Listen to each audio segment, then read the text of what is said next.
Welcome back to the GSL Code S, everybody.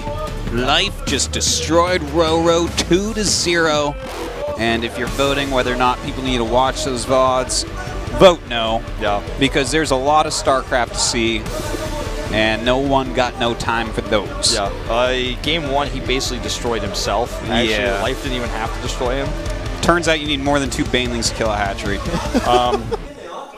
It was a rough one, but anyways, we're on to greener pastures now. It's going to be SOS against Curious. I think this is going to be a fantastic match, I think Curious is going to win it, man. With how well he played against Protosses earlier in his round of 32 games, his harassment, his multitasking. Okay. I want to ask you, because I see what you're saying, and it wouldn't surprise me if Curious wins, because I have the utmost respect for him as a pro gamer. I think he's one of the best.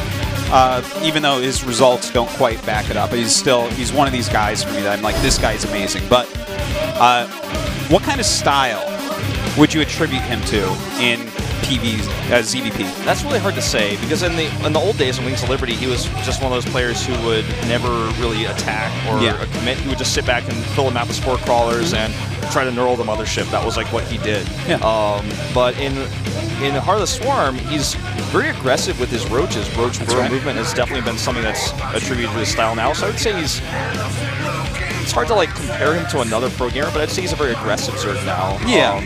Who's also very experienced in the league. I have to completely agree with you, because I think he was very fantastic as a slow macro player in Wings of Liberty, but he's blossoming more and more as he gets more aggressive, because it really helps to play counter to your actual style to improve yourself. But there's a couple things about it. Like, being a more aggressive player, he tends to go Mutalists, I feel, a little bit more than Swarm Hosts. And when I think about SOS and the way that he plays, first off, Chaos is where he's going to thrive. This guy has DTs, he has Void Rays, he has all sorts of stuff that, like, in an aggressive game, he can eke out a lot of advantages during. So I feel like he's going to be fine with that type of aggression.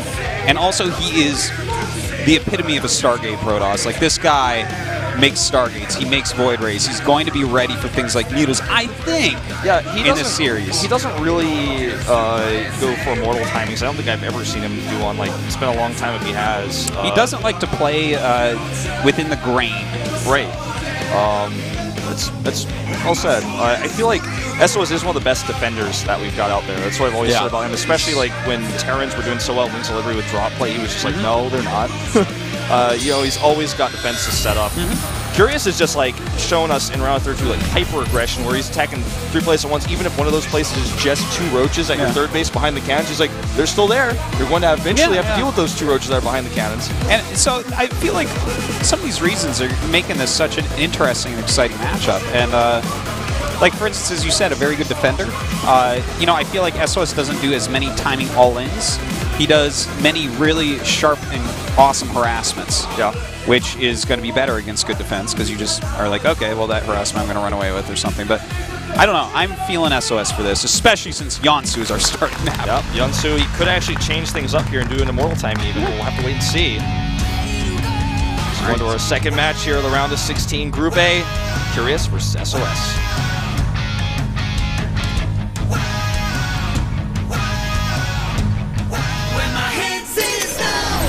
2014 Hot6 GSL Season 1 Round 16 Curious vs SOS.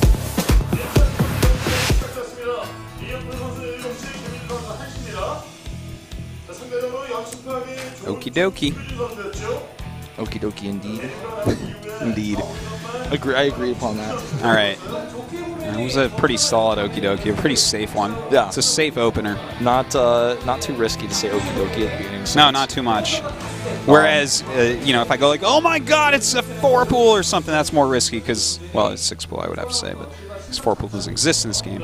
That is, it's a rather quick pool, I would say. Yeah, a 10-pool it looks like, in fact. Now. Wow. I mean, we talked about how he's aggressive. This is not the type of aggression that I meant. This, what's kind of funny about it is that SOS is opening up with a cannon rush opener. Yeah, he's trying to, force a cancel on a hatch, but he's going to find out pretty quick that that's not what's happening. If he had gone for like a really greedy expand that a lot of Protosses do like on this map, like let's say that if Curious is playing against Ruin here, this is a free win. But against SOS, who's already getting a Forge, right? Watch this. Ready? He's going to see this, and then he's going to build a cannon. And then Curious is going to have 6 Lings and not a lot of drones. That's true. Oh, look at that. Oh, there's the Lings. Well, he makes 2 cannons, in fact, just to make sure no Lings can run by.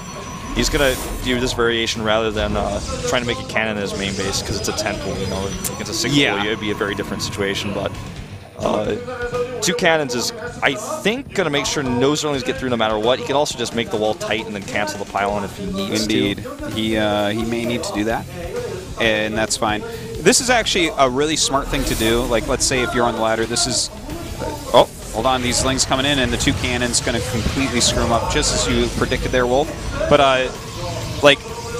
I just want to throw out a little trick there for up-and-coming Protoss. This is something I do sometimes when I'm playing like a map I don't play as much, and I don't know the timing of units to get back. Yeah. When a Zergling Rush is coming, if you send your probe with them, you see when they're coming, and you can know if you need to build buildings. But anyways. And also, if you send your probe with them, they might attack it, which will buy you even just a few more seconds. Yes, totally. But anyways, this, as you said, those 2 cannons definitely were to stop the run-by, and Curious wanted to do that run-by. Didn't work out, and now he's got these 2 cannons. Yeah, the thing about the cannons is it's, you know, he was going to make 1 anyways. The second one is 150 more minerals, but that's worth it because they're going to be useful later, and also it doesn't delay his build. I mean, it's much worse for Curious that he had to spend those resources to have less drones early on, and he lost about, you know, nearly 150 minerals with those Zerglings. Yeah, I would say that, in fact, overall he lost a lot with those Zerglings, just based upon the missing drones.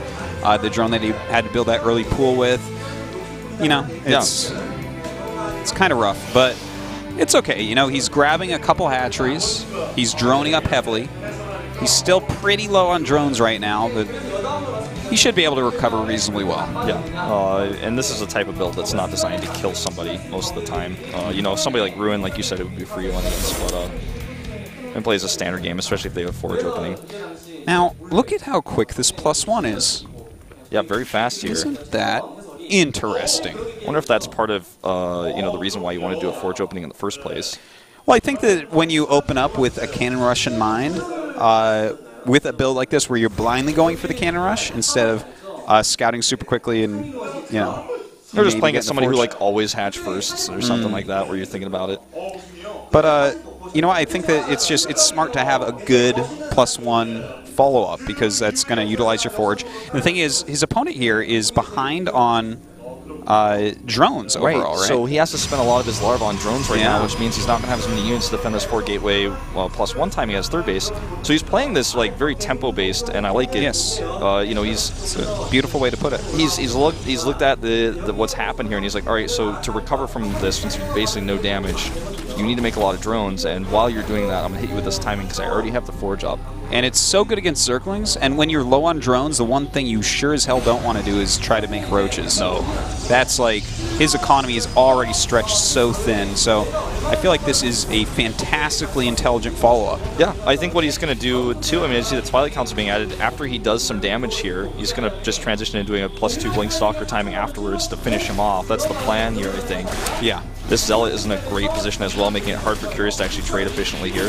You know what, this is oh god, this is just such a nice move. It's such good planning here by SOS, but Curious is aware that, you know, this is a situation that could be occurring. He's making a Roach Warren right now. He's trying to scout anything, but where he's hitting this is perfect. And he just made 12 drones, Artosis. He's at 57 drones right now with 7 Zerlings on the map. And there's even Stalkers that is coming his way, not Zealots, against Zerlings that do not have speed.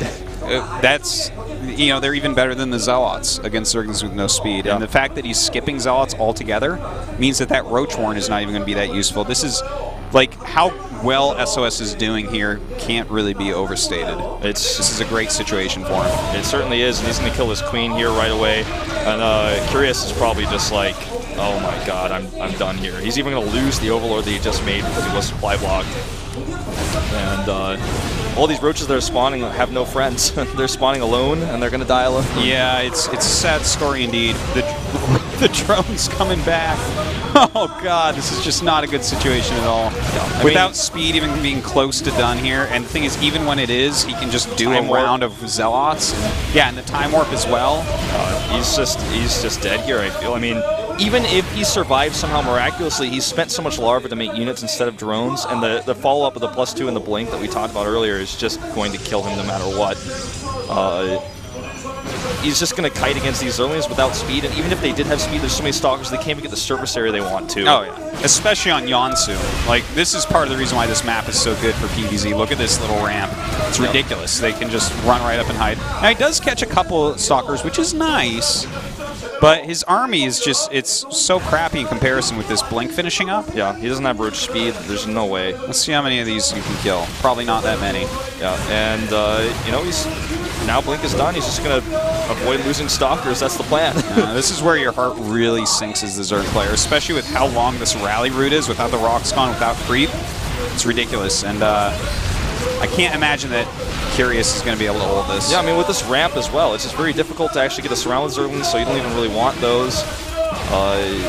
He's trying his darndest to actually hold this off, but his queen can't even get over to hit injects there. Well, actually, he's got a second queen there, so it doesn't matter, but regardless, he's starting to lose momentum here pretty fast. Yeah, the efficiency of these stalkers is pretty devastating. Now, he is killing a few off here and there, but these are really good blinks as well. You can see a lot of deep red stalkers in the back that have like 1 hit point left. Yeah, and he's actually now just going to be able to, let's say with the next round of Warpens, the good stalkers in the front probably come over here and finish Curious off. You can see the army supply for Curious is just dwindling as he's running out of larva even to produce units.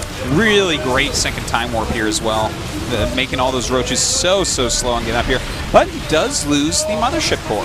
Yeah, losing the mothership core, I guess not too important in the grand scheme of things, though, as it just has way too much. GG. All right, well, that was just superbly done by SOS. He had the perfect counter to what Curious ended up doing in every regard. He had the 2 cannons. He had the very quick +1. He had a very well-hidden pylon that was further away and thus harder to find. And it's just everything about his build, his choices, his execution was flawless. Whereas Curious, he took a bit of a risk, and it absolutely did not pay off because of the great planning of SOS. It's hard to recover from something like that, and it's especially hard when SOS just has all the tools to punish you, the Forge there, and going for that timing attack. You know, if Curious does prepare for that, then he has less Harvesters anyways, right? Yeah. So it's kind of a lose-lose situation. Not surprised at all, at least Daedalus as the map here. Yeah, not at all. But, you know, as we were talking about before, I do feel like this is a map where it doesn't affect SOS as much as other maps. And, you know, the thing is, he's going to have to play Daedalus up to 3 times today. And that does make it a little bit harder. A single time is doable. There's like this awesome quote that Day9 said to me, like, I don't know, about 10 years ago or so, where he's like, in a single game, no map is imbalanced. You can win on any map 1 time. It's something like that. And it's like, it's a cool thing to keep in mind. Like, if he needs 1 win on this map, he can pull out some strategy that is just going to be able to do it. For sure. That's actually a beautiful quote. See if Curious can tie things up here, or if SOS is going to advance the winner of the match to face Life on the round of 16 of the GSL Code S.